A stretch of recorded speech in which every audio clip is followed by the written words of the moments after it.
الصلاة والسلام عليك يا رسول الله. الصلاة والسلام عليك يا حبيب الله.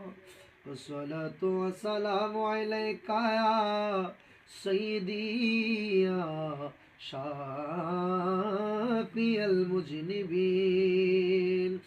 الصلاة والسلام عليك يا سيدي يا رحمة للعالمين.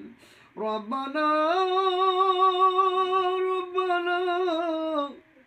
ظلمنا أنفسنا وإن لم تغفر لنا وترحمنا لنكونن من الخاسرين. আল্লাহ তুমি বিনে কারো কাছে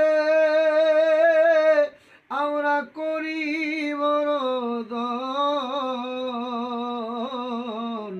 তুমি বিনে কে বুঝিবে আমরার মনের বেদন।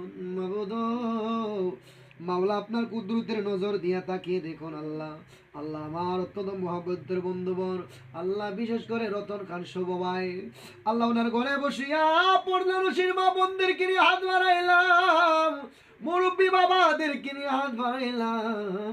আল্লাহ গো, আমি মুসাফির মানুষ, আমি আশিকির জন্য অত্যন্ত কষ্ট করে আমার মা আল্লাহ রতন ভাই আম্মা জান অত্যন্ত চমৎকারভাবে আমি আশিকির আদর আপ্যায়ন করেছেন। আল্লাহ অনেক আয়োজন করেছেন, আমি আশিকি কি দেব তার প্রতিদান। মাওলা তোমার জাত জালালের দরবারে ফরিয়াদ করে যায়, এই বাড়ির মধ্যে আপনার খাস রহমত নাজিল করিয়া দেন। ওগো মাওলাজি আল্লাহ, বিশেষ করে আমার ভাই রতন খান শুভ সাহেবের আব্বা আল্লাহ, উনি অসুস্থ আছে, ওনারে তুমি ওনার হাবিবের আল্লাহ আপনার হাবিবের উসিলায় পূর্ণ সেবা দান করে দেন। আল্লাহ হাতের মধ্যে একটা সমস্যা রয়েছে গো আল্লাহ, তুমি তো ডাক্তারেরও ডাক্তার, কবিরাজেরও কবিরাজ আল্লাহ গো, আল্লাহ ওনারে তুমি পূর্ণ সেবা দান করে দাও আল্লাহ। বিশেষ করে গো আমার রতন ভাইয়ের, বিশেষ করে আল্লাহ ওনার নানু অসুস্থ আছেন, আল্লাহ তোমার দরবারে ফরিয়াদ আল্লাহ রতন ভাইয়ের নানুকে তুমি পূর্ণ সেবা দান করে দাও আল্লাহ, ওনার দাদুকে তুমি পূর্ণ সেবা দান করে দাও আল্লাহ। বিশেষ করে এমন ভাবে যারা অসুস্থ আছে আল্লাহ সকলকে পূর্ণ সেবা দান করিয়া দাও আল্লাহ। দাদা দাদি নানা নানি আত্মীয় স্বজন যে যেখানে সাহিত্য আছে আল্লাহ, প্রত্যেকের কবরখানা জান্নাত বানিয়ে দেন আল্লাহ। ওনার ভাই বেরাদার যারা ব্যবসা বাণিজ্য আছে আল্লাহ, যারা প্রবাসের জমিনে আছে আল্লাহ, প্রত্যেকের সহি সালামতে রাখেন আল্লাহ। আমার রতন ভাইয়ের একটা বোন আল্লাহ, তার জ্ঞান বুদ্ধি বানিয়ে দেন, পড়াশোনার মধ্যে মনোযোগী করে